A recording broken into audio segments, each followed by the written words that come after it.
Salam alaikum wa rahmatullahi ta'ala wa barakatuh. Bonjour à tous, j'espère que vous allez tous bien. Alors, aujourd'hui, nous allons parler de les signes de la fin des temps. Alors, je vais vous parler de quelques signes, Inch'Allah. Alors, on va commencer par la propagation du meurtre. Alors, parmi les signes de la fin des temps, il y a la propagation du meurtre.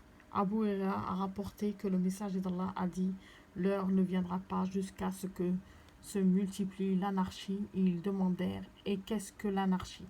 Au messager d'Allah, il répondit « Le meurtre rapporté par Muslim, selon une version d'Al-Bukhari d'après Abu Abda.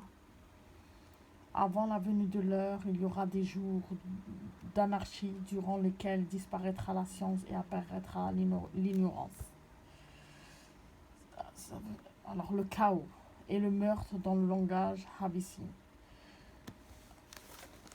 Le prophète, ayat salam. Alors, avant la venue de l'heure, il y aura des jours d'anarchie durant lesquels disparaîtra la science et apparaîtra l'ignorance. C'est-à-dire le chaos et le meurtre dans le langage.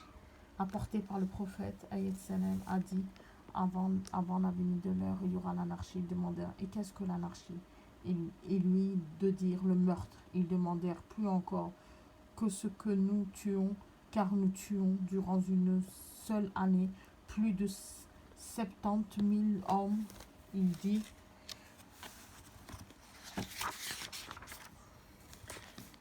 il ne s'agit guère. Alors, il ne s'agit guère des polythéismes, mais du meurtre entre vous. Ils demandèrent, aurons-nous notre raison ce jour-là? Il retorqua, la raison de la plupart des gens de cette époque sera ôtée et fera place à des gens bornés, et la plupart d'entre eux en penseront se baser sur quelque chose, mais ils se baseront sur rien. Abu Huraira rapporte que le messager d'Allah a dit « Par celui qui détient mon âme en sa main, la terre ne disparaîtra pas tant que les gens ne connaîtront pas le jour où le meurtrier ne saura guère pourquoi il a tué, et ni l'assassiné pourquoi il a été tué. » On demande alors « Comment cela sera-t-il » Il répondit « L'anarchie. Le meurtrier à l'assassiné seront en enfer. » Ce dont le prophète ayat salam nous a informé dans ses hadiths s'est produit en partie, ainsi que le combat eut lieu entre les musulmans à l'époque des compagnons apparaît l'assassinat. Voilà. Comment sera-t-il, répondit l'anarchie, le meurtrier et l'assassiné seront à l'enfer. Ce dont le prophète nous avons informé que ces hadiths s'est produit en partie. Ainsi, sur le combat eut lieu entre les musulmans à l'époque des compagnons après l'assassinat de Uthman, puis les guerres, ils se sont multipliés et certains endroits en dehors d'autres et à certaines époques et non à d'autres, sans que l'on connaisse les raisons de la plupart de ces guerres. Les guerres destructrices entre les communautés ont frappé les derniers siècles. Des milliers de personnes en furent victimes et les troubles se sont propagés au sein des gens à cause de cela, à tel point qu'une personne en tue et une autre sans connaître la raison, puis qu'il y a poussé. De même, l'apparition des armes, destruction. Il y aura l'apparition des armes. Alors, la destruction massive qui anéantisse les peuples, les nations, a joué un grand rôle dans la propagation du meurtre à un point tel que la personne n'a plus aucune valeur. Elle est égorgée de la même façon. Attends, je vous montre, pour que vous voyez bien. Elle est égorgée de la même façon qu'on égorgerait un mouton. Cela est dû au libertinage et à l'insouciance en période de trouble. Le meurtrier est capable de tuer sans savoir pourquoi il le fait, ni pour quelle cause. Nous trouvons même que certaines personnes en tuent d'autres pour des raisons futiles, car les gens vivent dans le désarroi. Tout ceci est conforme à la parole du prophète ayat salam. La raison de la plupart des gens de cette époque sera certes ôtée. Nous demandons à Allah tabaraka le salut et cherchons auprès de lui la protection contre les troubles apparents et cachés. Il a été rapporté que cette communauté est une communauté à laquelle la miséricorde est accordée. Elle n'aura pas de châtiment dans l'au-delà, ainsi qu'Allah Ta'ala a fait des troubles, des tremblements de terre et du meurtre, le châtiment de celle-ci sur terre. Certes, ma communauté est une communauté à laquelle la miséricorde est accordée. Elle n'aura ni jugement ni châtiment dans l'au-delà. Son châtiment se trouve plutôt dans le meurtre et les tremblements de terre et les troubles. C'est vrai qu'à notre époque, il y a beaucoup de tremblements de terre, il y a beaucoup de troubles, beaucoup de meurtres. Les gens, ils tuent, on ne sait pas pourquoi ils ont tué. Les gens, c'est l'anarchie. Comme on dit, les gens seront bornés, fous. Ils deviendront fous, pour un rien, ils vont tuer. Beaucoup de meurtres. Ça, franchement, c'est parti de la fin des temps. Là, on est en train de vivre tout ça, ce que je suis en train de vous dire. Là, vraiment, on est en train de le voir et on le voit très, très bien. Vraiment, on voit qu'il y a trop de troubles, trop. Alors, après, je vais vous lire un autre hadith. Je suis en train de voir. Il y aura aussi les faux témoignages. L'abondance des femmes. Allez. Alors, il y aura l'abondance des femmes et la diminution des hommes.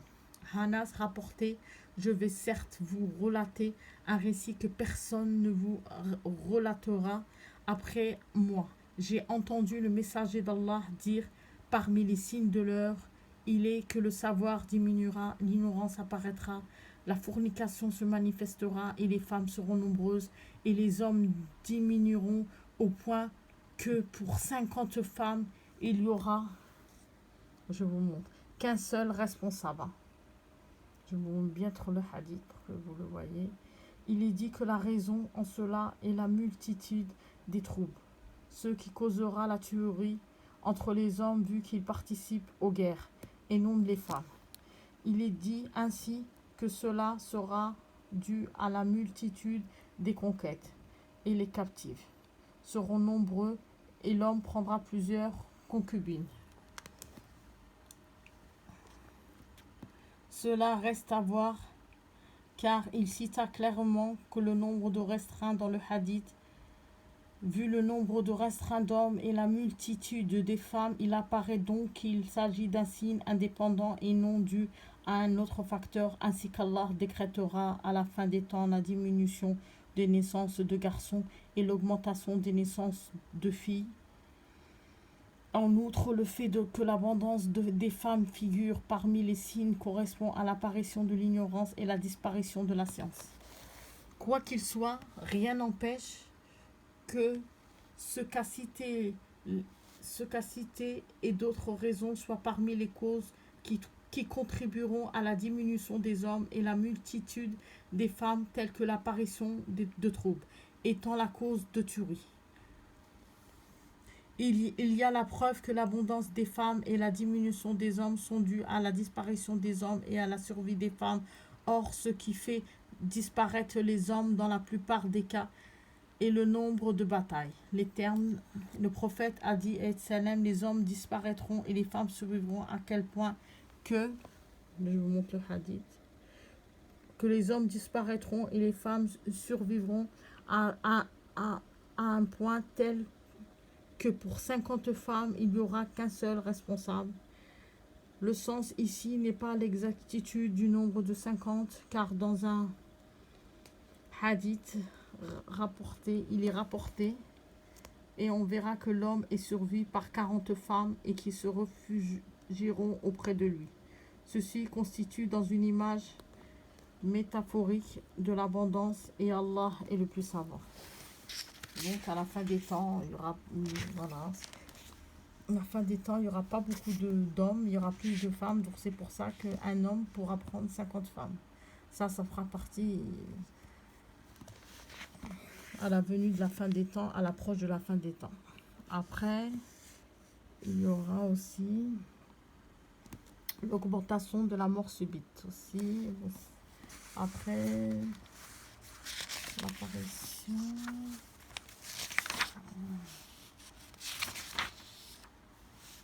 il y aura aussi l'un des signes de la fin des temps. L'heure ne viendra pas. Attendez, je vais lire un autre hadith.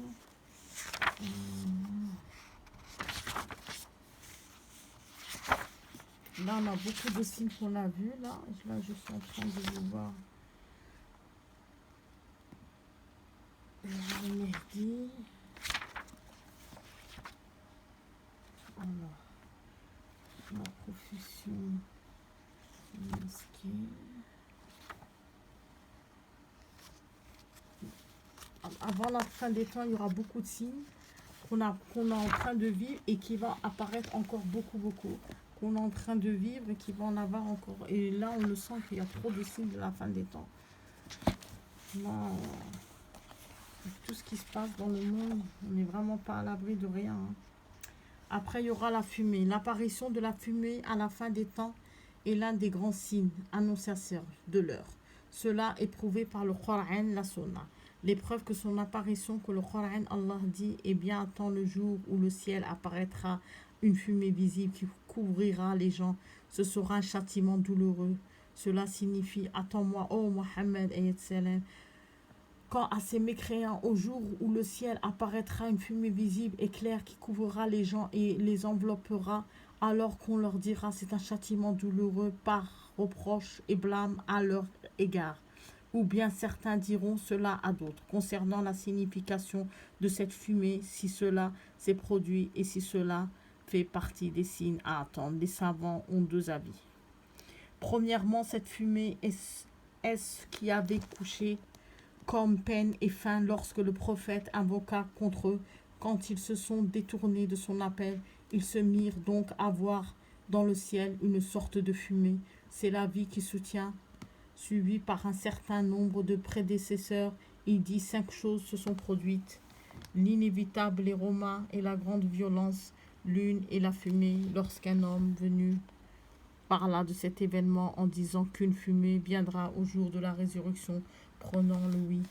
À la vue des hypocrites, se mit en colère et dit, celui qui sait qui parle, mais celui qui ne sait pas qu'il dise Allah c'est mieux, car c'est un savoir que de dire lorsqu'on l'ignore, je ne sais pas qu'Allah dit à son prophète, etc.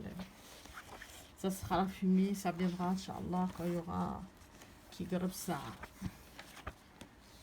Après, il y aura le combat entre les Romains, l'apparition, la disparition des vertueux. Les vertueux. Alors, parmi les signes de la fin des temps, il y a la disparition des vertueux, la diminution des gens de bien et la multiplication des malfaiteurs à tel point qu'il ne restera que les pires hommes. C'est sur eux que l'heure surviendra. L'heure ne viendra pas jusqu'à qu'Allah reprenne son élite et parmi les gens de la terre, il ne restera plus que les racailles qui ne commanderont aucun bien et ne reprouveront aucun mal. C'est-à-dire qu'Allah Tabaraka prendra les gens de bien et de religion et il ne restera plus que la racaille. Parmi les gens les pires hommes et ceux en qui il n'y aura aucun bien. Cela se déroulera quand la science disparaîtra et que les gens prendront les chefs ignorants qui émettront des avis juridiques sans aucune connaissance. Il y rapporte de son père qui le tient, de son grand-père, que le prophète a dit, les gens connaîtront une époque où ils seront passés au crible durant laquelle il ne restera entre eux que des crapules dont les promesses. Et les responsabilités se sont corrompues, qui seront mêlées et l'un à l'autre, de sorte qu'il soit ainsi. La disparition des vertueux aura lieu lorsque les péchés se feront nombreux et que la recommandation du bien sera délaissée, ainsi que la reprobation du mal, ce qu'on les vertueux voient un mal et n'essaient pas de le changer, et que la corruption se propage et le châtiment les touchera, ainsi que les autres, quand il arrivera conformément au hadith dans lequel le prophète fut questionné, périssons, mais nous, alors qu'il y a des vertueux parmi nous? Il répondit, oui, si la turpitude abonde. Après, il y aura aussi l'un des signes de la fin des temps, l'élévation des plus vils des hommes. L'un des signes de la fin des temps est que les gens les plus vils soit au-dessus des vertueux et monopolise leurs affaires, ainsi que la direction des biens sera entre les mains les faibles d'esprit et des racailles, ainsi que ce qu'il y aura bien. Cela révélère de l'aversement des nations et du changement de la situation, et c'est de plus une chose où laquelle on assiste à notre époque, à savoir que de nombreux dirigeants, des gens de pouvoir, sont de nombreux vertueux et les plus ignorants, alors qu'il faudrait mettre en avant les pieux religieux à la tête du pouvoir. Les meilleurs hommes et les plus nobles sont ceux attachés à la religion et les pieux, comme dit Allah subhanahu. Certes, le plus noble d'entre vous auprès d'Allah est le plus pieux. C'est pour cette raison que le prophète sallam ne confiait les commandements et les affaires que des gens qu'aux plus vertueux et aux plus savants. Il en était de même pour les califes après lui. Les exemples de cela sont nombreux. Al-Bukhari n'apporte d'après Abu Huraira que le prophète a dit sallam aux gens de l'Ijram: je vous enverrai certes un homme de confiance, vraiment de confiance, alors que les compagnons du prophète voulurent être cette personne, mais il envoya. Voici quelques hadiths montrant que les racailles seront élevés et que cela fait partie des signes de la fin des temps. L'imam Ahmed rapporte d'après Abu Huraira que le prophète a dit: les gens connaîtront certes des années insidieuses. On croira le menteur et démentira de celui qui est véridique. On accordera la confiance au traître et considérera comme traître le digne de confiance durant lequel parlera l'incapable. On demandera à qui est l'incapable, et répondit le faible et d'esprit qui parle et qui concerne la masse. Ben voilà, je vous ai dit à peu près quelques signes de fin des temps.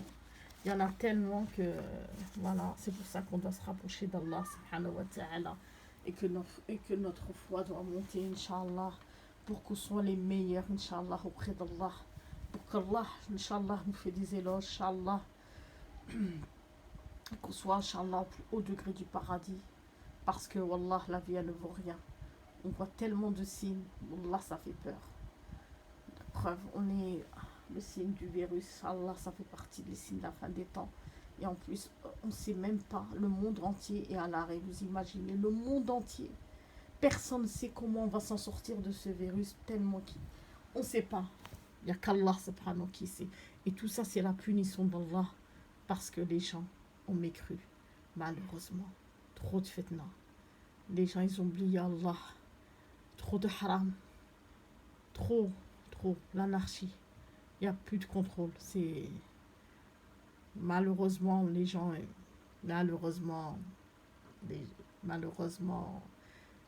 tout le monde a mécru. C'est rare qu'on voit quelqu'un pieux, qu'on fait confiance, que c'est rare de voir des gens bien maintenant. On rêverait de voir des gens bien, masha'Allah, mais c'est pas comme avant. Mais malheureusement, il y en a, certes, mais il y a plus de qui craignent pas Allah, malheureusement, et tous, le mensonge, la fornication, les gens nus, dévêtus, il n'y a plus de salem, les gens qui volent, il n'y a plus de rahma, il n'y a plus de sadr, il n'y a plus rien, tout est parti, subhanallah. Subhanallah, c'est normal qu'Allah nous châtie, c'est normal qu'Allah nous punit, c'est normal. Et c'est pour ça qu'il faut s'accrocher au din, à notre prière, et qu'on soit fort, Inch'Allah, et qu'on baisse pas les bras, parce que Allah Rahim ou Rahman, que même si on a fait 10 000 péchés, mais Wallah il Adim, on demande à pardon Allah, Allah nous pardonne. Donc n'hésitez pas, vous dites pas dans votre tête, ça y est, j'ai fait beaucoup de péchés, Allah va pas me pardonner. Non, Allah pardonne tout. N'hésitez pas à demander pardon, et n'importe quel péché que vous avez fait, le plus grave, Allah Rahim ou Rahman. Alors ne désespérez jamais la miséricorde d'Allah. Ça, c'est un conseil que je vous dis. Ne dites pas ça et j'ai fait des péchés, ça et je ne vais pas être pardonné. Non, Allah il pardonne tout. À part, comme je vous ai dit, la prière. Et ce qui est entre les gens. Si tu as volé quelqu'un, demandez pardon pour la personne. Même si vous ne la voyez pas, faites des doigts pour la personne et regrettez sincèrement. Et Allah, Inch'Allah, vous fera miséricorde. Inch'Allah, bi'iznillah. Mais soyez sincères. Que quand vous demandez pardon pour n'importe quel péché que vous avez fait, je vous conseille, ne le recommencez plus. Parce que si vous recommencez toujours, après, après, après on ne sait pas. Est-ce que d'ici là, la personne sera vivante ou on ne peut pas savoir. Donc, il ne faut pas dire ça, je fais des péchés, Rabbi Rahim, voilà, je me répands. Et après, oh, mais allez, je refais le même péché, parce que je sais qu'Allah va me pardonner. Mais après, entre-temps, est-ce qu'on sait que d'ici là, si entre-temps, l'ange de la mort ne va pas venir à ce moment-là? C'est ça qui, mes frères et mes sœurs, je vous explique. Il ne faut pas tomber dans ce piège. Parce qu'il y en a beaucoup qui disent, oui, je vais prier, mais j'ai le temps, khaleni. Voilà, dans 2 mois, allez, je reprends la prière dans une semaine, dans un jour, une journée, on ne sait pas ce qui va se passer. Alors il ne faut jamais être acquis. Voilà. Inch'Allah, qu'Allah yahdina kamel, qu'Allah nous donne le paradis. Inch'Allah à tous mes frères et sœurs. Et je vous dis à très bientôt, Inch'Allah. Et je vous aime en Allah. Et je vous dis salam alaikum wa rahmatullahi ta'ala wa barakatuh. Et à très bientôt, Inch'Allah. Salam alaikum.